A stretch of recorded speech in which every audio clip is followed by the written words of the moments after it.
Hello everyone and welcome back to the channel, and today I'll be asking the age-old question, does the F35 suck? Now before I start I want to make a couple of points. First of all, thank you all so very much. This channel has now got over 162 subscribers at the time of writing the script and recording, which means the world to me. I never thought I'd be able to hit such a massive milestone so quickly, and it just means a lot, you know? Like, I'd start this channel expecting to get 50 subscribers in about 3 or 4 years. In 3 years we got 160. We might have done a bit more than what I expected. And I have you all to thank. You are all amazing, and again, thank you so much. The second point I'm going to be making is this. I'll be going through this video trying to address certain points that I consider to be the most valid criticisms of the F-35, and just generally what I consider to be the more common arguments that you're going to see about it.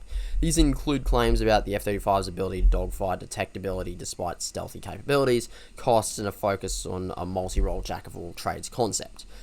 I'm not going to be able to cover everything, and that's just what I just want to make it a point of and get out of the way before, you know, somebody dives into the comments like, oh yes, you didn't talk about this argument, or oh, you didn't talk about this thing, which, you know, yes, I'm not going to be able to cover everything.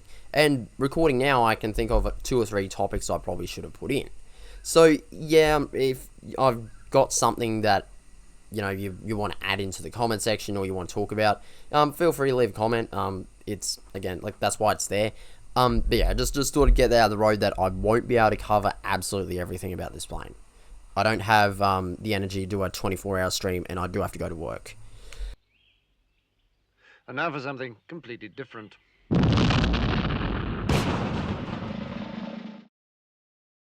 Cost. Now this is an argument that's usually used by people criticizing the F-35. Oh, but it costs $1 trillion. Now, this information, whilst technically is correct, it does have several flaws. First and foremost is that the F-35's expected cost over its entire operational lifespan, which will likely last 20 years, is $1 trillion. Each plane doesn't cost $1 trillion.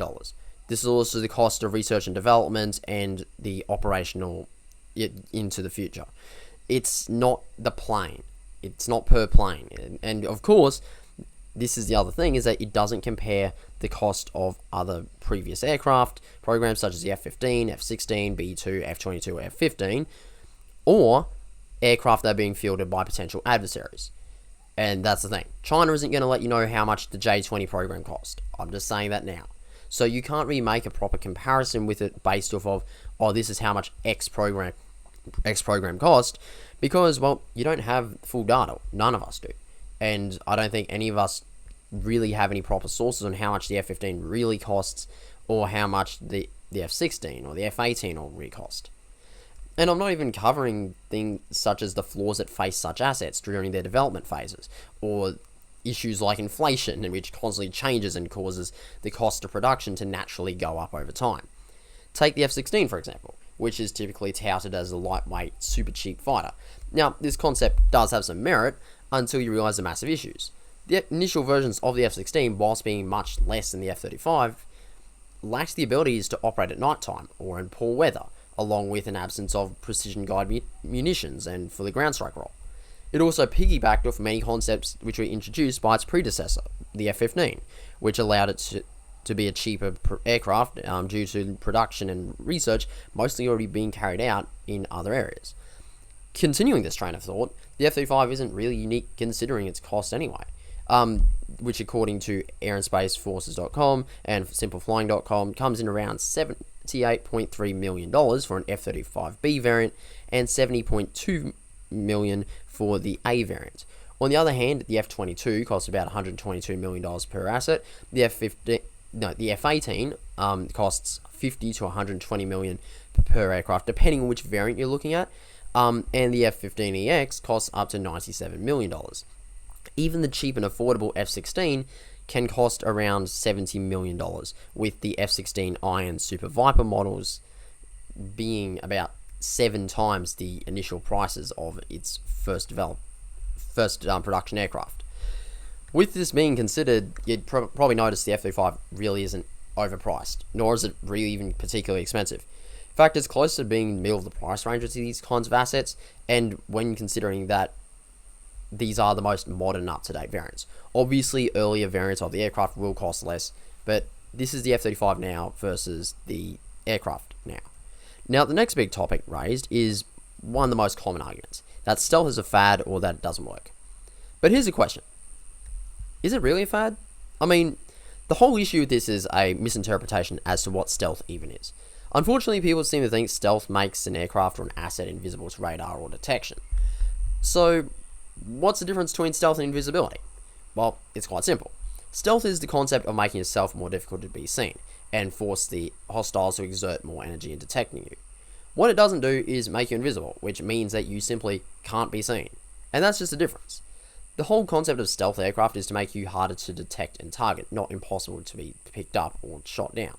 The role of stealth aircraft is to allow a plane to get close to its target, to get its weapon to fire off first, and destroy the target before the target can shoot back. For example, the S-400 can detect the F-35 at around 20 miles away, whereas on the other hand, the F-18 can be detected from 100. Keeping this in mind, the F-35 can also carry munitions designed to target air defenses that can target the S-400 around 25 miles. This means that the F-35 can target and destroy an S-400 before it can be detected. On top of this, the F-35 can carry low observability missiles, such as the AGM-158C or the LRASM, or Long Range Anti-Ship Missile, which according to the Australian Defence Media Releases, which is a government source, has an excess of 370 kilometers of range. Yeah. Hopefully you can see the point. We know that stealth works. In fact, it works very well. In Ukraine, we have footage of Storm Shadow and Scalp missiles flying over Russian S-400 air batteries, completely unimpeded with, and in recent Israeli strikes in Iran, F-35s flew into Iran, destroyed an S-400 air defense system without being targeted. In addition, China and Russia spend billions trying to obtain stealth technology, and Iran humiliated itself trying to claim that they had a stealthy fighter jet, which, rather frankly, kind of proves that it's a very important concept. So, why all the controversy about it? Well, to be honest, there isn't really a proper answer. In my opinion, it's a combination of factors, but the biggest is a lack of understanding about the weapon systems and the role of a stealth asset. Like I said before, the F-35s can carry the long-range anti-ship missile, which can target ground targets along with seaborne ones. But people don't know about its capabilities and assume that the aircraft is bad because it can be detected, failing to realize the whole point of stealth and that it does indeed work. Now, with stealth out of the way, I'll move on to the F-35's performance. Now, one of the most common arguments made against the F-35 is that it can't dogfight. However, that's simply not true. The F-35, according to Graham Tomlinson, who is a test pilot of the aircraft, has stated that it is a very capable 9G fighter with a good post-stall performance and a 50-degree angle of attack, which is quite similar to the F-16. Obviously, the F-35 would struggle against aircraft that are super maneuverable, for example, the Su-27s and Su-35s. And against those aircraft, it would be outmaneuvered. But it isn't a likely scenario. First of all, the F-35 won't work alone. It'll be working alongside F-15s, F-16s, F-18s, Eurofighter Typhoons, Rafales, Gripens, etc. All of which would be alerted to a hostile aircraft due to AWACS assets and the F-35's sensor array, and would be on their way to support the F-35, assuming the aircraft hasn't already been shot down. So this whole question, can the F-35 dogfight, is quite irrelevant, as yes, it can dogfight, and even if it isn't as maneuverable as some other aircraft, the other planes supporting it can help out, or the F-35s can simply use the missiles it carries to destroy the target. Now on to the final part of this video. Jack of all trades, master of none. Quite frankly, this is the most stupid argument of all, because no, it doesn't make a plane bad. In fact, it makes aircraft particularly quite useful. The whole concept as to why Jack of all trades shtick is even listened to is this idiotic assertion that by building an aircraft for multiple role purposes inherently makes it worse. And of course, because it's called a fighter jet, it has to be the greatest air-to-air combatant ever seen by humankind. What they fail to understand is that almost every aircraft in the world, outside dedicated bomber aircraft, are designed to fulfill multiple roles. The F-15, F-16, F-35, F-22, F-18, Gripen, Rafale, Eurofighter Typhoon, Su-27, Su-35s, every one of these aircraft are multi-role, which effectively destroys the whole argument in itself. But I will go on. Most countries lack the funding or manpower to operate role-dedicated aircraft, which makes it inefficient and in some cases impossible to operate one plane for each role. In addition, it reduces the squadron's capacity to react to different threats.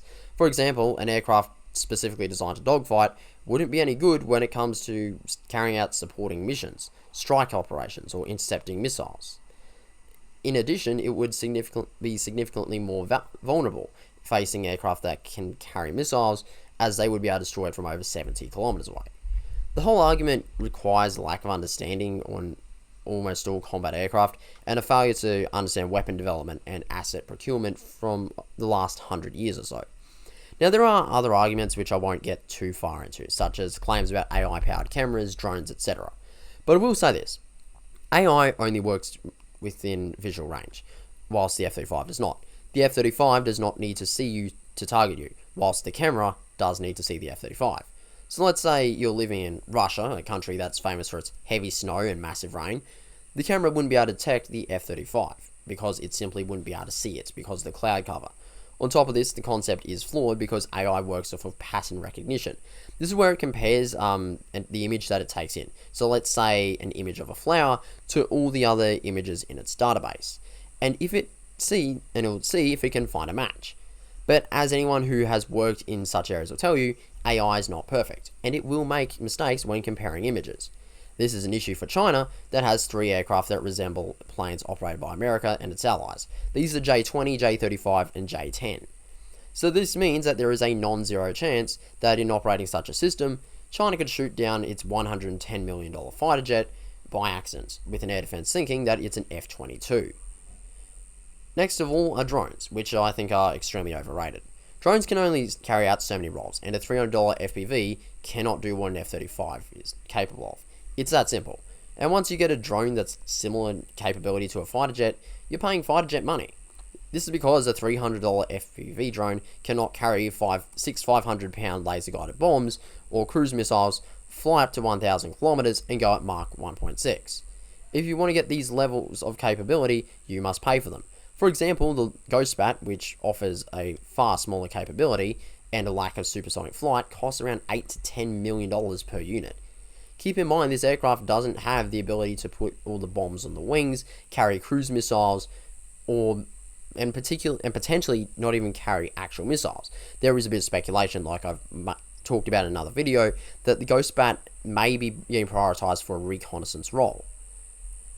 I won't go much further into this because I want to do another video on drones at a later point, but the point is, no, drones do not make the F-35 irrelevant, nor do these mythical camera systems put forwards by Elon Musk. Ultimately, that's all I got for today.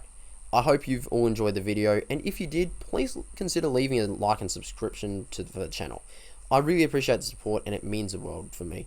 And again, thank you very much for watching, if indeed you still are. And I will catch you all in the next one. Thank you very much for watching. Goodbye.